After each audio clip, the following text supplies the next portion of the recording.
My favorite part overall was just working with everybody. I mean, Rob is so amazing. I just think everyone says this, like everyone wants to be Rob's best friend.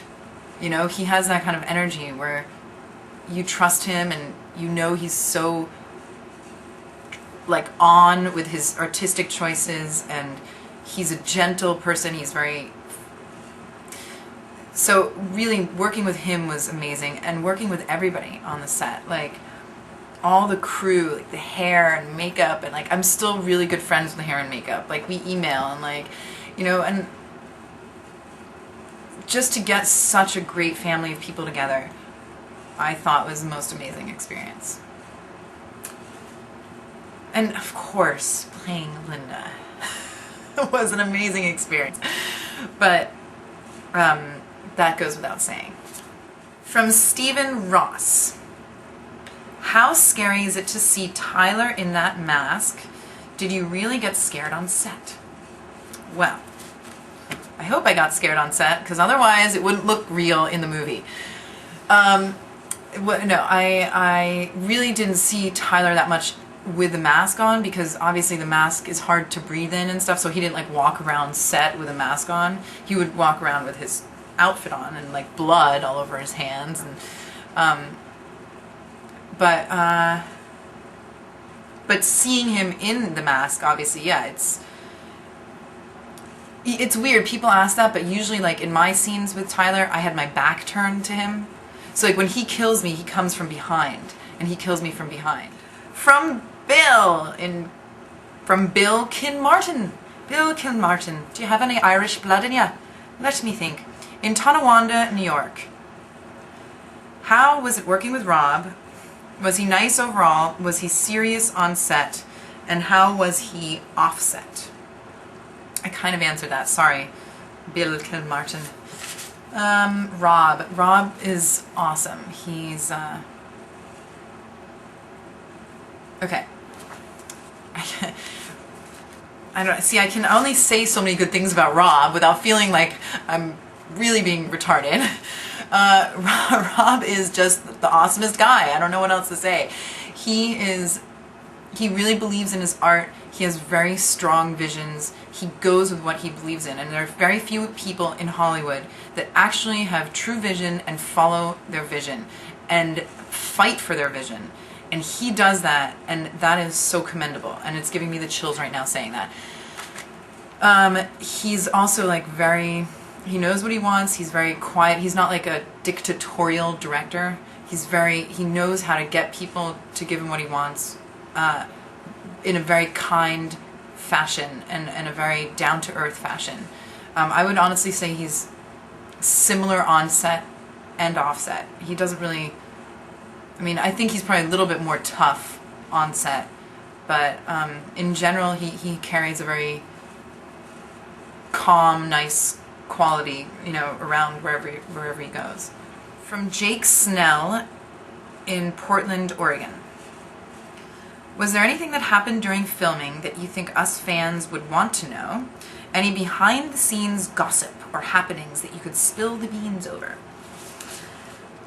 Well, I do think you all should know that if you should get the DVD when it comes out, and on the DVD there must be some outtakes, because we shot so much behind-the-scenes footage, and I just hope, I mean, I haven't seen any of it, but I hope it's on there.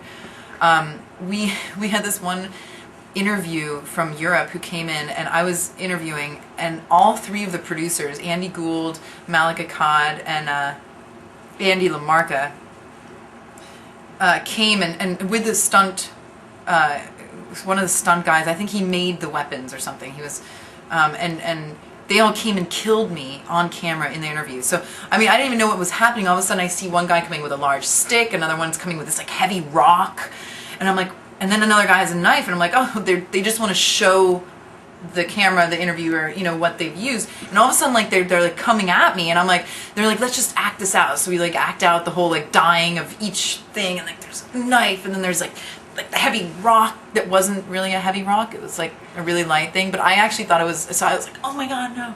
And then, you know, it was, so I hope that makes it onto it, because that was really funny. And then I'm sure, you know, there are some scenes I know of that have been deleted.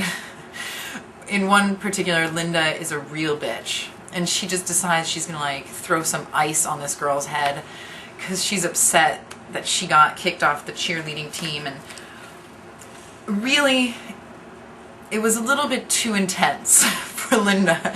But Rob just had this idea. He was like, go all the way with it, Christina. Just like go up to her and like, you know. So I was like, sure. I mean, I've never fought with anybody in real life, like physically. Sure. So I just went up and I did this funny thing with like the ice falling on her head. I mean, I just like, you know, poured her drink on her head. And so I hope that that's on the outtakes. So I think those are kind of funny stories that will hopefully make it to the DVD.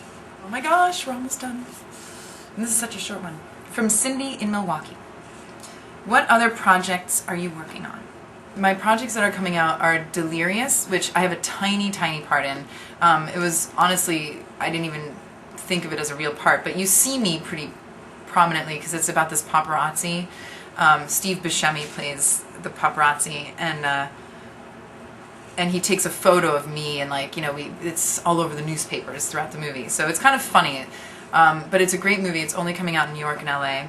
Definitely go see it. And then Halloween comes out, and then I have an independent movie that is going to festivals this year, hopefully, called Public Interest. And then The Accidental Husband is coming out in February, and I play Isabella Rossellini's daughter, which is nice. It's a film with Uma Thurman and Colin Firth. And I have a smaller role, I think, than in Halloween, but, well, I definitely know it's a smaller role, but it's still pretty good, and I think I speak German in it once or twice. This is my little Christina plug. I came out in a magazine, V Magazine, which is actually a New York-based, it's kind of like an underground art magazine, and having, you know, being a New Yorker, I guess they found me. But look, I have a little article. That's me. It looks very different. I look very 80s, don't I? With a jean jacket. And it's called Not Afraid of the Dark. Because I'm not afraid of the dark, except for when I was watching Nightmare on Elm Street. And it says, you know, New York actress Christina Klebe takes on Michael Myers in this year's horror remake Halloween, but don't expect her to play the innocent victim. So that's what it says. And then it has an whole article. It's just, you know, about my experience, you know, working on the movie, and has some other little anecdotes. And they call me a spectacularly potty-mouthed cheerleader. And then, it, you know, because when I was talking to this woman about it, I said, you know, I was in a restaurant and I was like, I can't even tell you the words that I said. And she said, she goes, Christina is embarrassed even to repeat her lines in a crowded Manhattan restaurant. She leans in shyly to spell out one particularly egregious example. Cunt. Anyway, I can't read the whole article for you because it's quite a long one. But if you, I don't know where you can find V Magazine if you're like in, I don't know if they have it on like big newsstands and stuff, but it's the fall preview 2007. And it has Christy Turlington on the front. Thank you so much. Thank you guys. I'm going to say this. Thank you for being awesome fans, because not being from, you know, not knowing about Halloween as much and now getting into it, I couldn't ask for a more amazing group of people to be there backing up this movie, and hopefully me and all the other actors and crew and everyone. So I'm very grateful for the experience of entering the horror world through Halloween.